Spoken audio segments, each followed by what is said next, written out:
ಬೆಂಗಳೂರು ಮಳೆಯ ಅವಾಂತರದ ಬಗ್ಗೆ ಬಿಬಿಎಂಪಿ ಅಧಿಕಾರಿ ಉಡಾಫಿಯ ಮಾತು. ಮಳೆ ನೀರು ನಿಂತು ಅವಾಂತರ ಸೃಷ್ಟಿಯಾದರೂ ಕೂಡ ಅಧಿಕಾರಿಗಳು ಉಡಾಫಿಯ ಮಾತನಾಡ್ತಿದ್ದಾರೆ. ಬಿಬಿಎಂಪಿ ಅಧಿಕಾರಿಯ ಉಡಾಫಿಯ ಉತ್ತರದ ಒಂದು ಆಡಿಯೋ ಸಿಕ್ಕಾಪಟ್ಟೆ ವೈರಲ್ ಆಗ್ತಿದೆ.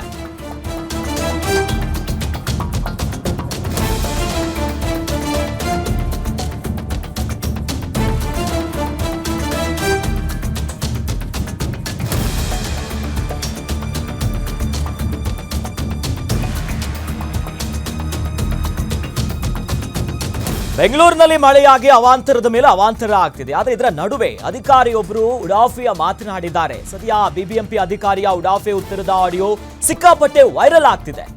ಎಸಿ ರೂಮ್ನಲ್ಲಿ ಕುಳಿತವರಿಗೆ ಏನು ಗೊತ್ತು, ಮಳೆಯಲ್ಲಿ ನೊಂದವರ ಕಥೆ ಅಂತ ಕೇಳ್ತಿದ್ದಾರೆ. ಬೆಂಗಳೂರಿನಲ್ಲಿ ಮಳೆಯೇ ಆಗಿಲ್ಲ ಅನ್ನೋ ರೀತಿಯಲ್ಲಿ ಉತ್ತರವನ್ನ ಕೊಟ್ಟಿದ್ದಾರೆ. ಮಳೆಯನ್ನ ಸೆನ್ಸೇಷನಲ್ ಮಾಡೋದಕ್ಕೆ ಜಾಸ್ತಿ ತೋರಿಸ್ತಾರಷ್ಟೇ, ನ್ಯೂಸ್ ನೋಡಲು ಸೆನ್ಸೇಷನ್ ಮಾಡ್ತಾರಲ್ವಾ ಅನ್ನೋದಾಗಿ ಮಾಧ್ಯಮಗಳು ಅನ್ನೋ ನಿಟ್ಟಿನಲ್ಲಿ ಮಾಧ್ಯಮದ ಮೇಲೆ ಮಾತು. ಯಾರ ಮಾತಿದು? ಬಿಬಿಎಂಪಿಯ ಚೀಫ್ ಎಂಜಿನಿಯರ್ ಪ್ರಹ್ಲಾದ್ ಅವರ ಉಡಾಫಿಯ ಮಾತುಗಳಿದು. ಅಬ್ಬಬ್ಬಬ್ಬ, ಸದ್ಯ ಮಳೆ ಆಗಿಲ್ಲ, ಏನೂ ಆಗಿಲ್ಲ, ಜನ ಕಣ್ಣೀರಿಡ್ತಿದ್ದಾರೆ ಬೆಂಗಳೂರಿನಲ್ಲಿ. ಆದ್ರೆ ಸುಮ್ಮನೆ ಮಳೆಯನ್ನ ಒಂದು ರೀತಿ ಸೆನ್ಸೇಷನಲ್ ಮಾಡೋದಕ್ಕೆ ಜಾಸ್ತಿ ತೋರಿಸ್ತಿದ್ದಾರಂತೆ ಮಾಧ್ಯಮಗಳು. ಇವತ್ತು ಹಾಗಾದ್ರೆ ಸಿಎಂ ಡಿಸಿಎಂ ಎಲ್ಲರೂ ಹೋಗಿ ಜನರನ್ನ ಮಾತಾಡಿಸಿ ಅವರ ಸಮಸ್ಯೆನ ಆಲಿಸಿದ ಯಾಕೆ? ಮಳೆ ಆಗಿಲ್ವಾ? ಸಮಸ್ಯೆ ಆಗಿಲ್ವಾ? ಬಿಬಿಎಂಪಿ ಅಧಿಕಾರಿಗಳು ಏನು ಮಾಡ್ತಿದ್ದಾರೆ? ಪ್ರಶ್ನೆ ಮಾಡಿದ್ದಕ್ಕೆ ಅವರ ಉತ್ತರ ಇದು. ಬಿಬಿಎಂಪಿಯ ಚೀಫ್ ಇಂಜಿನಿಯರ್ ಪ್ರಹ್ಲಾದ್ ಅವರ ಉಡಾಫೆ ಉತ್ತರ. ಸದ್ಯ ಆ ಆಡಿಯೋ ಏನಿದೆಯಲ್ಲ ಸಿಕ್ಕಾಪಟ್ಟೆ ಸದ್ದು ಮಾಡ್ತಿದೆ. ಅಂದ್ರೆ ಅವ್ರ ಮಾತಿನ ಲೆಕ್ಕಾಚಾರ ಕೇಳಿದ್ರೆ ಬೆಂಗಳೂರಿನಲ್ಲಿ ಮಳೆಯಾಗಿಲ್ಲ, ಇವರು ಬೋಟಲ್ಲಿ ಯಾರನ್ನು ಕರ್ಕೊಂಡೇ ಹೋಗಿಲ್ಲ, ರಕ್ಷಣೆನೇ ಮಾಡಿಲ್ಲ, ಮನೆ ಒಳಗಡೆ ನೀರು ನುಗ್ಗಿಲ್ಲ, ಜನರಿಗೆ ಸಮಸ್ಯೆ ಆಗಿಲ್ಲ, ಏನೇನೂ ಆಗಿಲ್ಲ, ಸುಮ್ಮನೆ ಮಾಧ್ಯಮದವ್ರು ತೋರಿಸ್ದಂಗೆ ಮಾತಾಡ್ತಿದ್ದಾರೆ. ಬಟ್ ಸಾಯಿ ಲೇಔಟ್ ಕಡೆ ಒಂದು ಸಲ ಕಣ್ಣು ಮಾಡಿದ್ರೆ ಸಾಕು, ಬೆಂಗಳೂರಿನ ಪರಿಸ್ಥಿತಿ ಏನಿದೆ, ಮಳೆ ನೀರು ಮನೆಗೆ ಹೆಂಗ್ ನುಗ್ಗಿ ಮನೆ ಜಲಾವೃತ ಆಗಿದೆ, ರಸ್ತೆನ ಕೆರೆನ ಪುಣ್ಯ ಮೀನು ಬಂದ್ರೂ ಡೌಟ್ ಇಲ್ಲ ಬೆಂಗಳೂರಿನಲ್ಲಿ, ಹಂಗಾಗಿದೆ.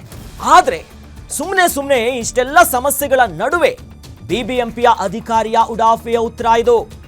ಮಳೆ ನೀರಿನಿಂದ ಎಷ್ಟು ಅವಾಂತರ ಆಗಿದೆ, ಮನೆ ಒಳಗಡೆ ಸಂಪು ಒಳಗಡೆ ನೀರು ಹೋಗಿದೆ, ಚರಂಡಿ ನೀರುಗಳು. ಇದು ಈ ಒಂದು ವರ್ಷನ ಅಲ್ಲ, ಪ್ರತಿ ವರ್ಷ ಇದೇ ಇದೆ.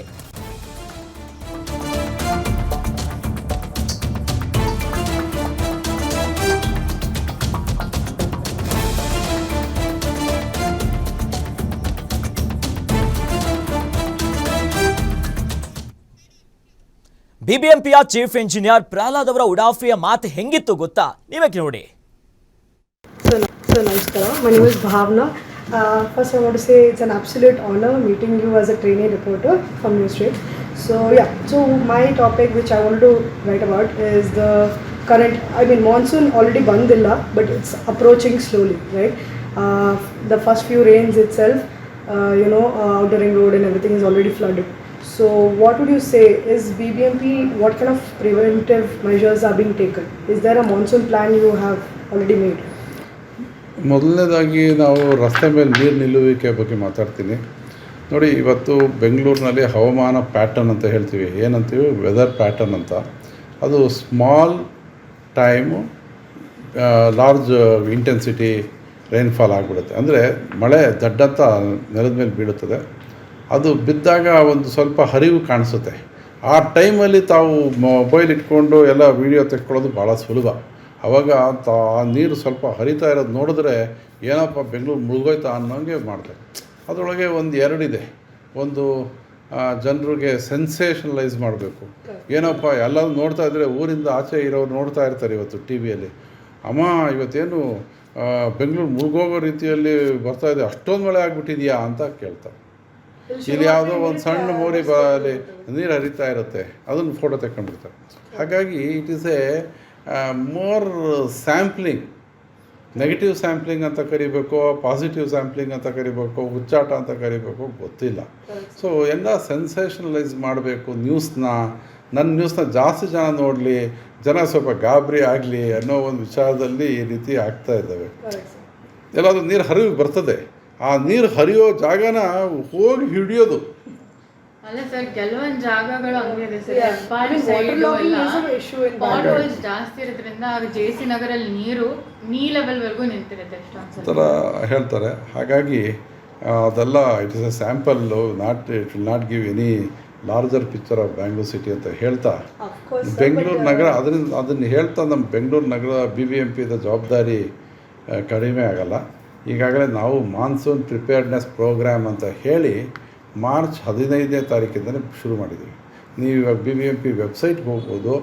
ಅಲ್ಲಿ ನಿಮಗೆ ಪ್ರತಿ ದಿವಸ ಏನು ಕೆಲಸ ಆಗ್ತಾಯಿದೆ ಅದು ಅಪ್ಲೋಡ್ ಆಗ್ತಾಯಿರೋ ಫೋಟೋಸ್ ಎಲ್ಲ ನೀವು ನೋಡ್ತೀರಿ. ಸೊ ಅದನ್ನೆಲ್ಲ ಹೆಚ್ಚು ರೀತಿಯಲ್ಲಿ ತಾವು ಒಂದು ಬ್ಯಾಲೆನ್ಸ್ಡ್ ಆಗಿ ನೀವು ರಿಪೋರ್ಟ್ ಮಾಡಿದ್ರೆ ಆ್ಯಸ್ ಎ ಟ್ರೈನಿ, ನೀವೇ ಹೇಳ್ತಾ ಇದ್ದೀರಿ ಟ್ರೈನಿ ಜರ್ನಲಿಸ್ಟ್ ಅಂತ, ನೀವು ಬ್ಯಾಲೆನ್ಸ್ಡ್ ಆಗಿ ನೀವು ಮಾಡಿದ್ರೆ ಜನನೂ ಅದನ್ನು ಒಪ್ಕೊಳ್ತಾರೆ. of course, ಇಟ್ ಈಸ್ ಜನ ನೆಗೆಟಿವ್ ನಾನು ಲೈಕ್ ಮಾಡಿ ಬಿಡು ಇವ್ರದ್ದು ಇದೇ ಕತೆ ಅಂತ ಹೇಳ್ತಾರೆ. ಆ ಥರ ಹೇಳ್ಬಾರ್ದು. ಎರಡು ರೀತಿಯಲ್ಲೂ ಹೇಳಿದಾಗ ಎರಡು ರೀತಿಯಲ್ಲೂ ಮಾಡ್ತಾಯಿದ್ದಾರೆ. ಸೊ ದೇರ್ ಈಸ್ ಏನಂತೀವಿ ಸ್ಕೋಪ್ ಫಾರ್ ಇಂಪ್ರೂವ್ಮೆಂಟ್ಸ್ ಅಂತ ಹೇಳಿ ಜನನೂ ಒಪ್ಕೊಳ್ತಾರೆ. ಆ ಥರ ಮಾಡಿ ನಮಗೂ ಉತ್ತೇಜನ ಕೊಡಿ, ನೈಜವಾದ ರಿಪೋರ್ಟ್ ಕೊಡಿ. ದೇವ್ರ ಒಳ್ಳೆದು. ಅಂಡರ್ ಪಾಸಸ್ ಹೇಗೆ ನಡೀತಿದೆ ಸರ್ ಈಗ? ಇವಾಗೆಲ್ಲ ಅಂಡರ್ ಪಾಸಸ್ನೆಲ್ಲ ನಾವು ಈಗಾಗಲೇ ನಾವೊಂದು ಸಾರಿ ಇನ್ಸ್ಪೆಕ್ಷನ್ ಮಾಡಿದ್ದೀವಿ. ಅದರದ್ದೆಲ್ಲ ಏನೇನು ಗ್ರೇಟಿಂಗ್ಸ್ ಅಂತ ಇರ್ತದೆ, ಅದ್ರ ಕೆಳಗಡೆ ಹೂಳು ತುಂಬಿದರೆ ಅದು ಹೂಳು ಕ್ಲೀನ್ ಮಾಡೋವಂಥದ್ದು ಇರ್ಬೋದು, ಎಲ್ಲ ಮಾಡಿ ಮುಗಿಸ್ತಾ ಇದ್ದೀವಿ. Thank you so much.